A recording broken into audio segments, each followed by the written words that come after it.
This lecture is on health promotion of childhood and adolescence nutrition. So first, this is going to define what are the different stages of development. We're going to talk about each of them separately. First, we'll talk about them as an age group in general, just childhood 1 to 12.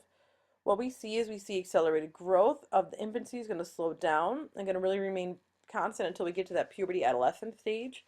So there's going to be varying patterns of hunger. We're going to want to use a serving size. It's going to be 1 tablespoon per year of age for the first 6 years. So we can avoid overfeeding. We're going to use standard growth charts of height, weight, head circumference to measure that they're making adequate gains so they don't get failure to thrive. Their physiological requirements are going to be based more on their age. Then once we hit puberty, gender is going to take more of an influence. And there are 4 nutrients of concern during childhood. Those are protein, iron, calcium, and zinc. Added sugars, we do not want it to exceed 25% of their kcal because they tend to be empty. They are empty calories, and we don't want to worry about excess weight gain, for example.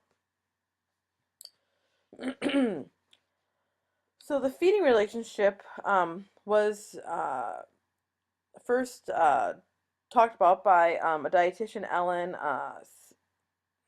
Satter, and she talked about how the eating behavior is influenced by the adult is one who controls the quantity and quality, and the child is responsible for how much or if the food is eaten. As well as the adult is responsible for mealtime regularity. It's very important for children to get meals the same time every day, not have a different plan for the weekend. It really helps regularity with behavior as well as hunger and that, as well as modeling behavior. So, for example, you don't want to be like, eat your Brussels sprouts, but then you don't eat Brussels sprouts because then you're not modeling appropriate nutrition behavior. Let's see. And also this regularity will also help support success at school. And then the other thing we want to do is we want to make sure that we're making low-fat foods that have it throughout childhood. It's going to be easier than now you're an adult and now you're having to, choose lower fat. Like if you've drank whole milk your whole life and now you're going to try to go down to skim milk, that is much harder than if, as a child those behaviors were chosen and were modeled and, especially before age 5. This is just showing you what are some trends in childhood nutrition. The number of calories are on the rise. We can see that's because intake of fruit, which is good. Fruit juices, not quite as much, or the sweetened beverages. We eat a lot more cheese. However, our intake of milk, vegetables, soups, breads, grains, and eggs have all decreased, especially whole grains. Remember, we want to make half of our grains whole grain. These last couple statistics are really kind of sad. It's that about 16% of children do not meet any food group recommendation. Only 1% of children, so 1 in 100 children, actually are eating what they're supposed to be consuming. Those who did not meet dietary recommendations had a high fat diet, and their favorite or principal vegetable is French fries. So we really need to do some nutrition education to change these trends around. So let's talk about the toddler first. This is ages 1 to 3. It's stage 1 of childhood. And what we're going to see here is that number 1, to avoid childhood obesity, lower fat foods should be introduced after the child's first birthday and before their 3rd birthday. We can see that autonomy or independence is really important. So we want to do things like give finger foods. We want to use snacks because they can only eat in small amounts. Their stomachs are very small. They can get the same foods as everybody else at the table. They're just getting less. Like they're getting the 1 tablespoon per year of life of each item. The other thing is risk for choking is severely increased until 4 years of age. So we want to make sure that we're not having the child eat during playtime or while they're laying down. They'll need constant supervision with food, and there are certain foods that are at very high risk for choking, like nuts, grapes, hot dogs, peanut butter, raw carrots, tough meats, and popcorn that we would want to either avoid or be very careful. Maybe cut up very small pieces of, like for the grape, you could cut that up.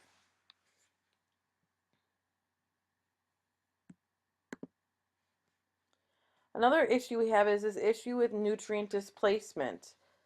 This is where things like sweet juice can lead to soda. One reason we want to limit sweet juice or any juices to 4 to 6 ounces a day, because they can end up taking over for other things that we need in the diet. Like there could end up being have some empty calories in there. Even milk, we need to limit to 16 to 24 ounces a day because it's low in iron and it can displace iron containing foods like meat, fish, poultry, eggs, and legumes. For the toddler who's 1 to 3, they need 1,300 calories per day. And once again, we want to introduce a food variety. They need to be offered several times. Some people say 7 to 10, 8 to 15 times. Um, that you should offer a food to a child before you determine that you're not going to offer it anymore. So it's not just the first time they say, no, I don't want that, that you never, make broccoli again. All right, on to stage 2, which is children 4 to 6. They have more of an independent eating style. They can save their appetite up for mealtime. They easily accept foods if they're presented separately. Sometimes the foods can't even touch on the plate. So some parents have gone to buying those plates like you could get in the cafeteria where they have raised edges so the foods don't touch. Again, the snacks are going to be very important to make sure they're getting enough of their nutrients in. We want to keep introducing new foods and offer substitutions. We want them to have a sense of responsibility for the food selection. So you can have a backup meal plan, but it's not going to be, spaghetti is the backup meal plan. It's going to be something, well, if you don't like what, the rest of the family is having today, then you can have a peanut butter and jelly sandwich, or they could have like cereal and fruit. Something that they could really even manage themselves. For the 4 to 6 year olds, they need 1,800 calories per day. They need more protein because their muscles are growing. They commonly have these things called food jags, which is where they want a narrow range of foods. Again, you're going to continue to offer substitutions, but let the child ultimately decide. If they want a turkey sandwich every day for lunch for a year, that's how it is. We want to counsel parents that it's very common and it's nothing that they should really be concerned about. On to the third stage, which is 7 to 12 year olds. You can see that their growth actually slows down. They tend to have weight buildup, or this is their chubby years. And so we want to ask them, are you hungry? Are you tired? Are you thirsty? We want to remind them to stop eating when they're full. This is where they're really spending time away from home. So they're going to use their peers as a guide and influence for selecting foods. This is going to be highest among school-age children. You usually are going to get about a fourth to a third of all their energy and major nutrients from snacks. Soda is going to become a favorite beverage, so it may even replace milk. So we want to be cognizant of that. You can see here they're getting very close to what an adult would need with the 2,000 to 2,200 calories per day. Their protein needs really depend on when do they hit puberty. But calcium needs are going to increase for bone growth, and we want to increase bone mineralization. Their iron and their zinc requirements are going to increase as well. Here we're going to talk about school food service. This feeds over 31 million children a day. It was enacted back in 1946. Schools must offer a full meal, but students can choose not to take 2 items. A full meal is 1 meat, 2 veggies or fruit, a grade, and a milk. So since I could refuse to take 2, you can see that I could avoid the fruits and vegetables altogether, where that really should be half of my plate. In order to get reimbursed, you can see here their specific guidelines. Let's see. Foods that meet minimal nutritional value cannot be sold during mealtime if they meet less than 5% of the RDA. However, food that's not under this regulation would be a la carte and vending machines. You can see in 1966 they added breakfast, and there's also now summer food service programs because a good percentage of children, this is the only meal that they're getting. And so that's why, in the summer we can't just say 3 months without any food. There are eligibility requirements. This is schools are not required to serve the USDA food.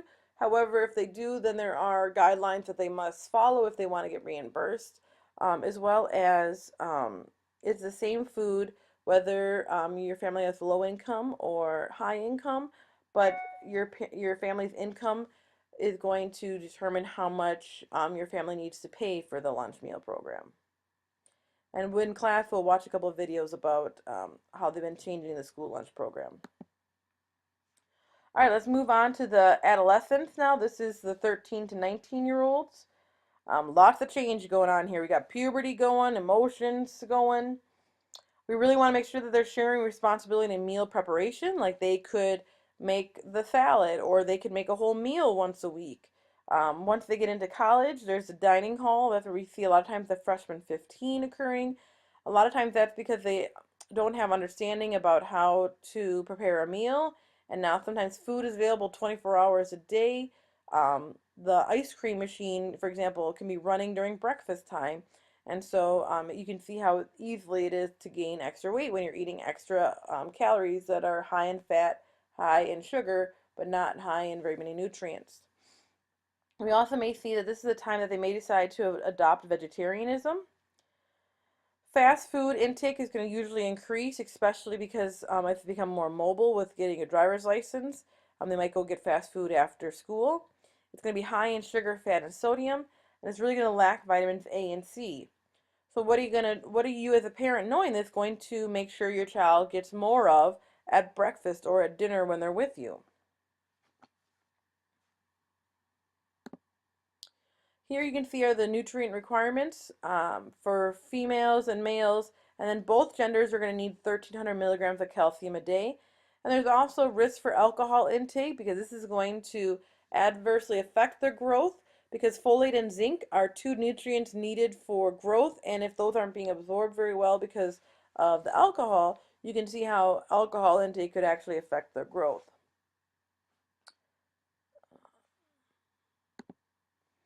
All right, let's talk about some barriers to good nutrition.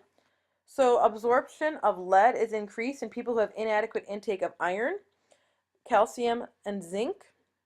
This can cause permanent cognitive and or can cause permanent cognitive deficits. You can see here where is lead found in. Children under the age of 6 are at particular risk because they tend to put things in their mouth, and they also have a higher rate of absorption. Obesity. As you can see from this chart right here, obesity in children is definitely on the rise. Reasons for that is eating away from home because there's increased portion sizes, higher fat, high calories, more of a sedentary lifestyle, and then an increase in the number of latchkey kids means children going home without supervision after school. So there's not an adult or an adult there to make sure they're eating healthy snacks and getting activity. Type 2 diabetes. Again, this used to be called adult onset, but now we're seeing it in children, so we no longer call it that. We see that Asians tend to develop it at lower rates, whereas Hispanic and African Americans have it at higher rates. This is almost completely preventable by balancing energy in and out. So the key here is we want to focus on individual responsibility to reduce the risk factors and really talking about, weight control. Iron deficiency anemia, you can see risk factors are having a low socioeconomic status as well as also higher risk of lead poisoning. This can cause altered cognitive and motor abilities. This is recognized as a public health issue, especially in teenage girls. Food allergies. So you can see the definition of food allergies is going to be an overreaction of the immune system and if to a specific food, protein, or other large molecule that has been absorbed, leading to an allergic response. You can see common foods are going to be peanuts, milk, eggs, and wheat. In older children, we tend to see seafood and peanuts being more of the case. If a child has a wheat allergy, they need to avoid modified food starch. The treatment really is going to be avoidance of the food, We want to know that a food allergy is going to have an IgE antibody reaction, and vegetables are usually not responsible.